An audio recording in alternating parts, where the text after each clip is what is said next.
Honourable Judge Owen John Brophy Burke.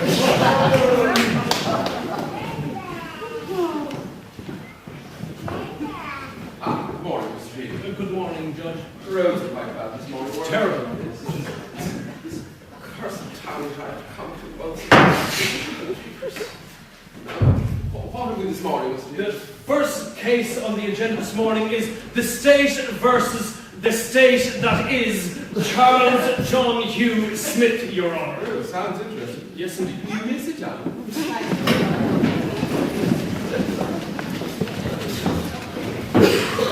Have we cancelled for either side? Did the heads of the prosecution who's on this morning?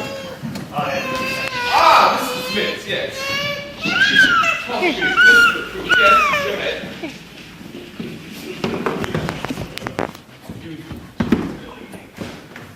Your Honour, we seem to be missing the accused individual. Well, perhaps you should look for him, Mr. Haley. We can't proceed with the absence of the restaurant. 1 moment, Your Honour.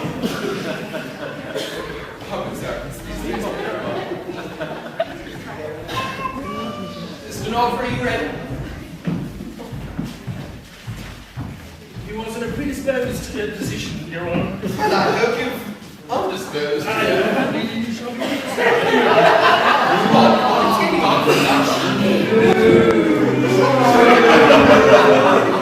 Silence in court, silence in court. You may be seated, Mr. Smith.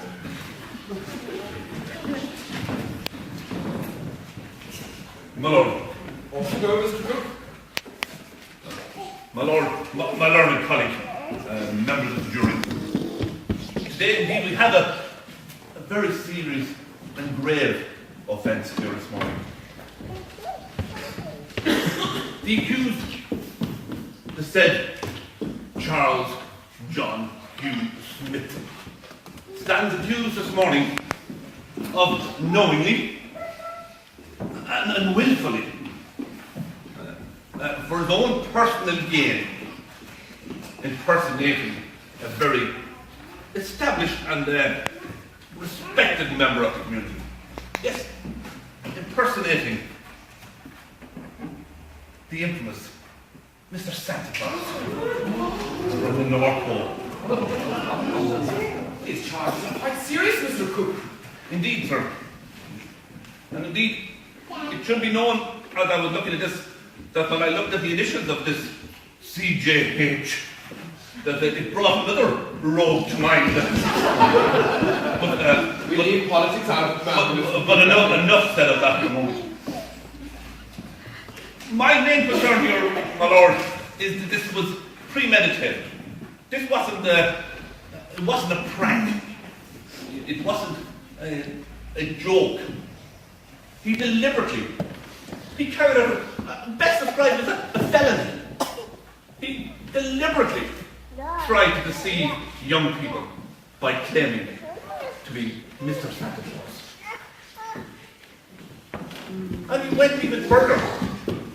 And people can see quite clearly.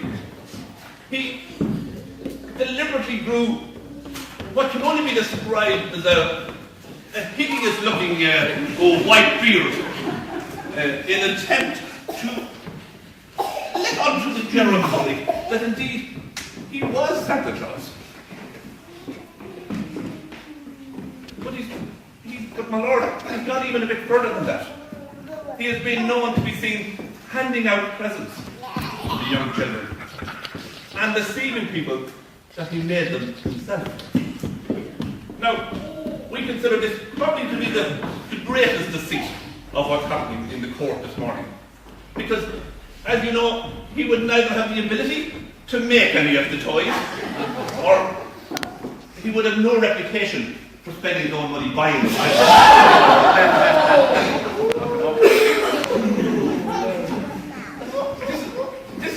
This is fairly serious consequences for society in general, my lord.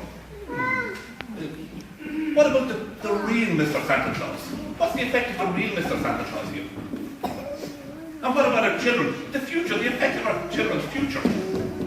And not to mention, my lord, the previous and the general sort of real meaning of Christmas and the real meaning of Santa Claus could be lost by imposters such as this. Indeed, Mr. Cooper, but these statements are all fine. Have you evidence? Yes, my lord. We have lots of evidence, and which we will take you through in more detail now, if you could bear with me. This is not the first time that this man has been accused of impersonating.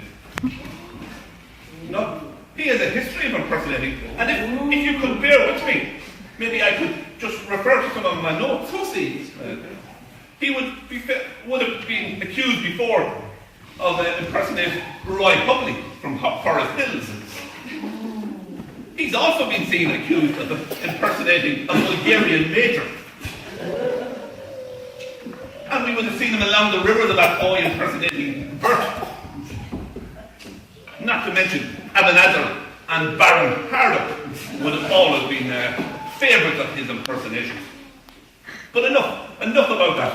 Let's move on to what more importantly, I suppose the most serious previous form that this man would have in relation to impersonation would that he would have been seen to impersonate, quite openly and frequently, seen to impersonate a man, a decent rural farmer from West Kerry, known to many of you as the Bull McHale.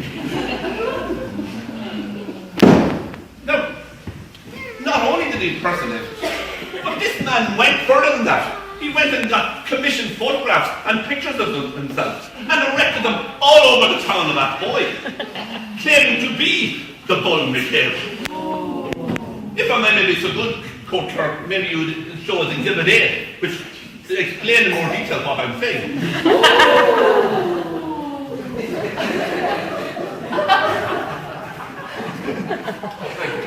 You're very welcome. Indeed, there have been many reported sightings around the suburbs of Kiltalky, with this man going round the field muttering to myself, "It is my field." But it may jest us somewhat, but this is serious, ladies and gentlemen, because of the consequences of what we have. We have a man who thought he was the Bull McHale, and now this man seriously thinks he is Santa Claus. And if I could call on you again, Courthouse, as we were doing some investigation of his house, we came across some items of clothing which may be of interest to you.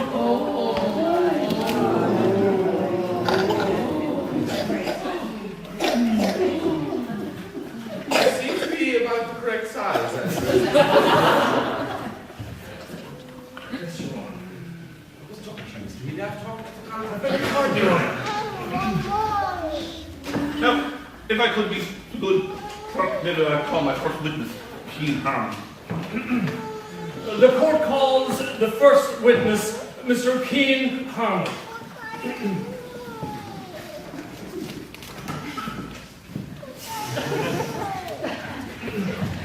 Good morning, Mr. Harmon. Very good.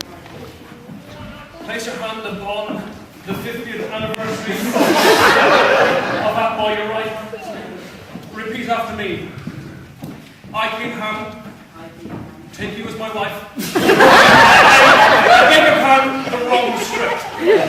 I, Keen Harmon, swear to tell the truth, the whole truth, and nothing but the truth. So help me, Father Pat. Available for €5 today. Morning, Keen. Take a look at this gentleman. Or should I? Maybe the man behind you. Have you seen that man before anywhere? Yeah, I've seen him before. Last time I saw him, he was dressed in red. Dressed in red, very interesting. And was he claiming to be somebody? He begged to be Santa Claus. Santa Claus. Indeed. Your Honor. Claiming to be Santa Claus. And did he give any indication to you as to why he was claiming? Or what evidence did you see that this man was claiming to be Santa Claus? He grew a beard. A hideous looking woman. He talks like me. He laughs like me. Right. He dresses like me.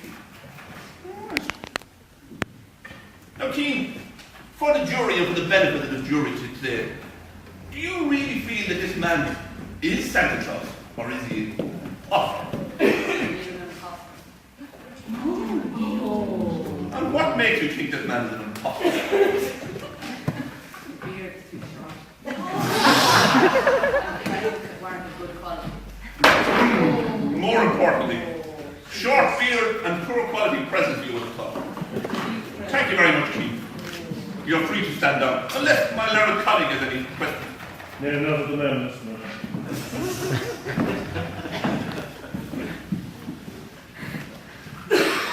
My lord, you can see from what we've heard here before us that this is not a once-off. This is not a once-off prank or enjoyment that somebody wanted to be Santa Claus for a few hours. This man has he's a repeated serial offender. A serial re-offender of impersonation. Jury, I'm asking you to think hard about this man. This man needs to be stopped. This man needs to be put away. Your community needs the right decision. I rest my case tonight. Thank you, Mr. Hooper. Mr. Smith, it's quite a serious case you have to answer. Indeed, Your Honour. Thank you, ladies and gentlemen. Ladies and gentlemen of the jury, people of Athboy, I wish to state at the outset, Your Honour, that I, having spoken at length over the Christmas period with my client, during which he repeatedly insisted he represent himself, I managed to convince him otherwise.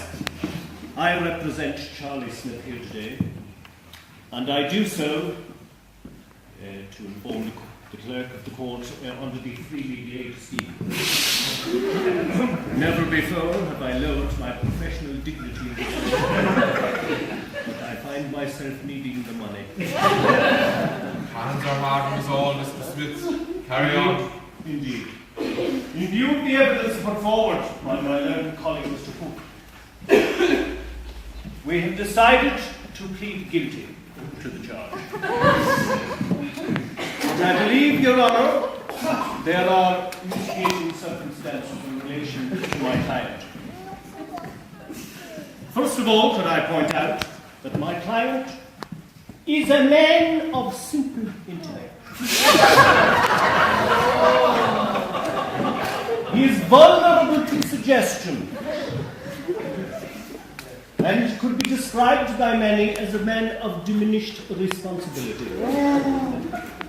He has had some very traumatic experiences during his life and come under the influence of some very unsavory characters. At a crucial time in his young life, my client was taken from his local tribe and transferred to another local tribe who were singularly lacking in culture. And indeed, when involved in sporting activity, were described as complete savages. I would also like to add that as part of the transfer, he was lured by them. He was lured by means of a woman, daughter of a local chieftain. She promised him many things: happiness, love, land, and let's not deny it. And there it was.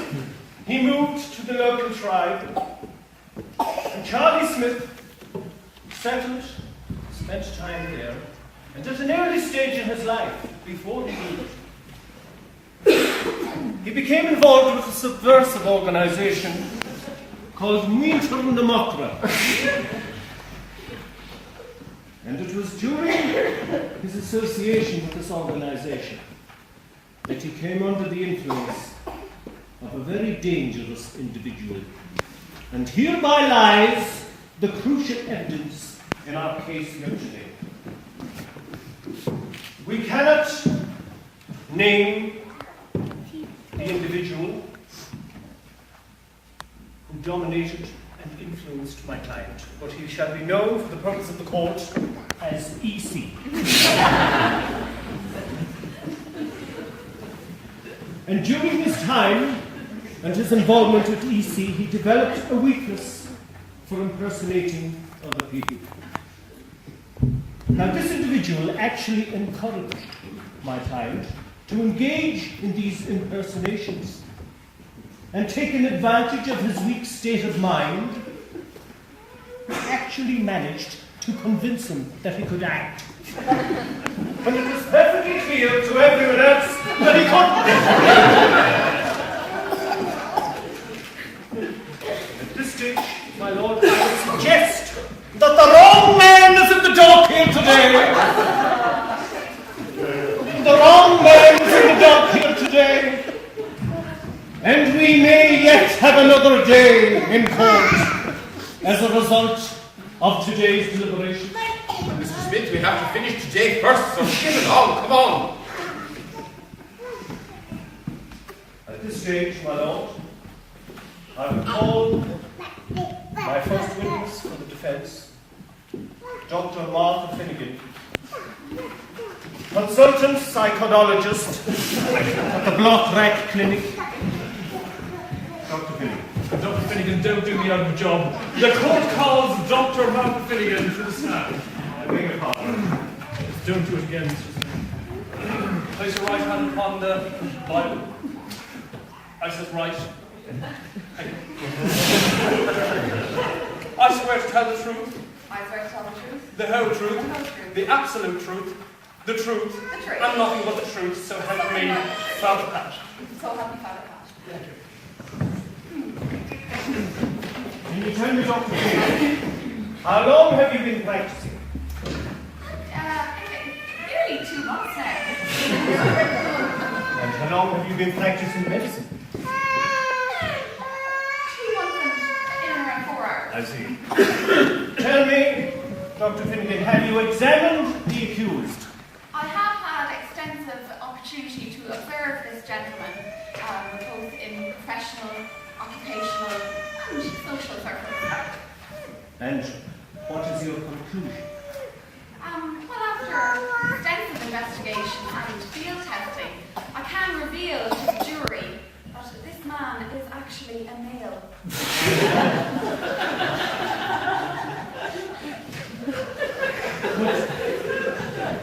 But do you think he is of sound mind? Oh, well, the soundness of his mind isn't so much the problem as that he's a bit deficient in words. And why, Dr. Finnegan, do you think he acts the way he does? Well, I believe that this man is suffering from a profound delusional disorder. Can you give us some examples? Certainly, I'll just refer to my notes. The first episode which aroused concern was when Mr. Smith, in a break from reality, thought that he was a goalkeeper. But he wasn't.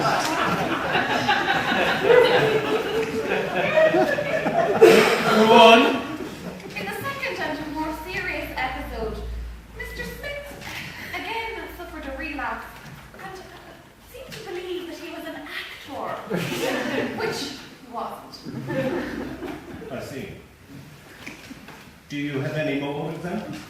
Well, it's very concerning to me to have to report to the jury the very serious finding that in the most severe progression of his condition, Mr. Smith has actually believed that he is a farmer.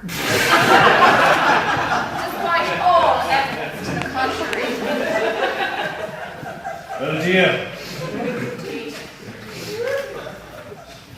So, thinking he was Santa Claus was part of the illness. Almost certainly. Well, thank you, Dr. Finnegan. Thank you. That's all from my witness. Thank you, Mr. Smith. Have you any further evidence to defense?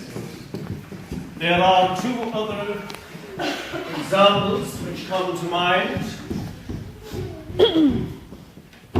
My client is an eternal Wicklow supporter, and only someone suffering from annual delusions around the time of the first round of the Leinster Championship would think that this county could win a Leinster title. Indeed, I would suggest that if someone waved a blue and gold jersey here this evening, we would see the reaction that I speak. And the second and more recent example of how my poor client cannot be trusted in what he says was at a local meeting of the purchasing group when he stated clearly at the opening of the meeting that he would not be re-elected chairman, but was easily convinced otherwise by the end. And so, ladies and gentlemen of the jury, given the evidence that I've given to you here today, Your Honour, I must conclude that my client should be released from the hall a free man. Thank you. Thank you, Mr. Smith. So just so that I have it for myself, your essential the nub of your case is that your client is mad.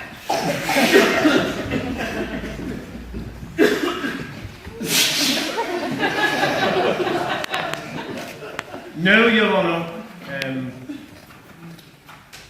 He is of diminished responsibility, simple intellect, and these things have contributed to his present. These are mitigating factors in mitigating charges against him. circumstances, yes. But I would not use your language. This is my court, Mr. Smith. I use what language I decide. Thank you, Your Honour. He's less likely to follow you than me. Mr. Cook, have you anything to say in response? Does that conclude? No further. No further. Nothing further.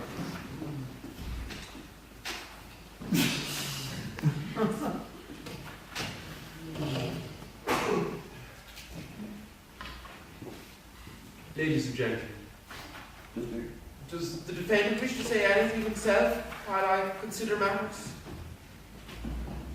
You may speak now, Mr. Smith. This may be the only opportunity you get. I suppose a half hour's large wouldn't go this, no? No, Your Honour, I have plenty to say. I'm a poor man. I have a large wife and family. I have a wife and a large family. I live a stressful life. I have to contend with the mental contrary barbers on a daily basis. And furthermore, I was forced to impersonate awful people in the like of the Ebenezer by one man as my learned friend by the name of E.C. And that is why I like to impersonate Mr. Claus, because he's a nice man. And it clears me mind of those other horrible men that I have been forced to impersonate. And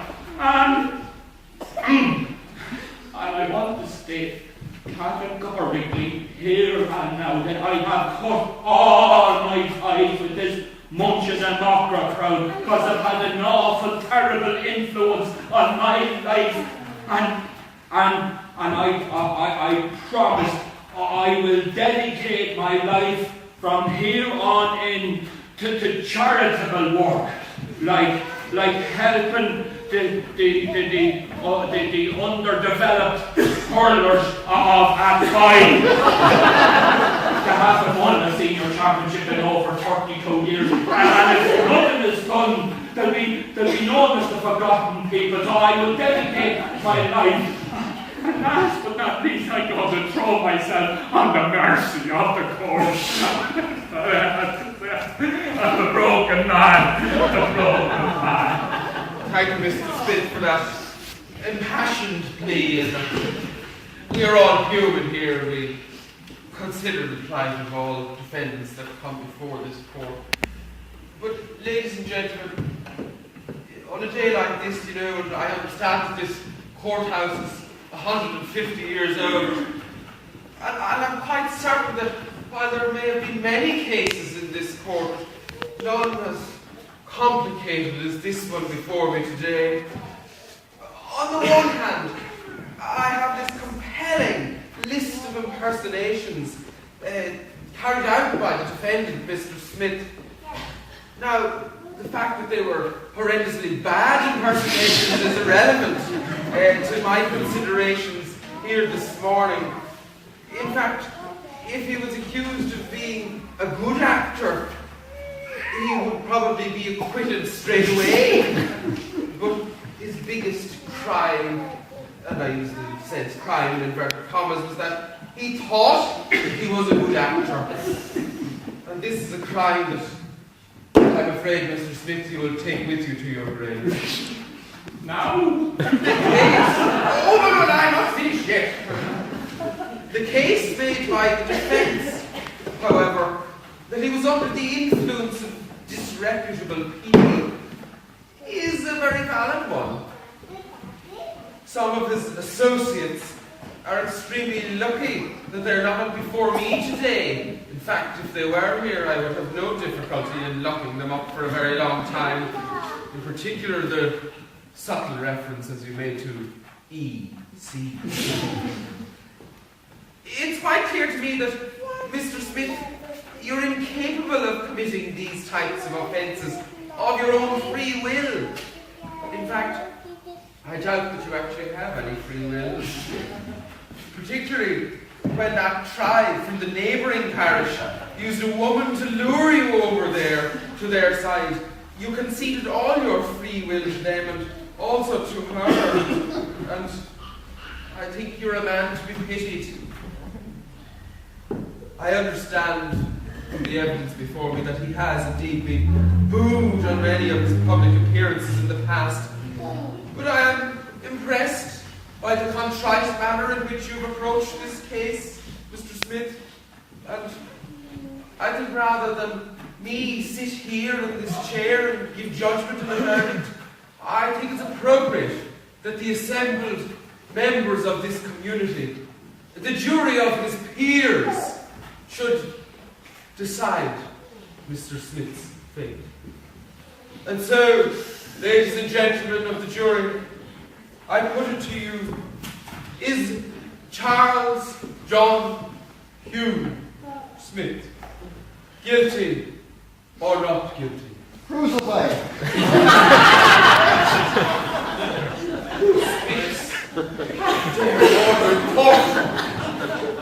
How does the jury find guilty or not guilty?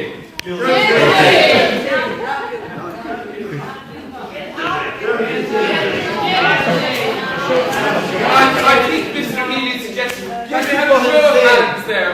Guilty? Guilty what I'm saying. Not guilty? Mr. Healy, Mr. Smith, a jury of your peers has found you guilty of the offences of which you are charged. You shall be remanded in custody to be sentenced this day fortnight. Oh, be round. You will be round, Mr. Smith, because you'll be held in detention to be slopping out in... I'm on holidays. Oh yes, you'll be on holidays in the custody of the state. Ladies and gentlemen, this court is adjourned.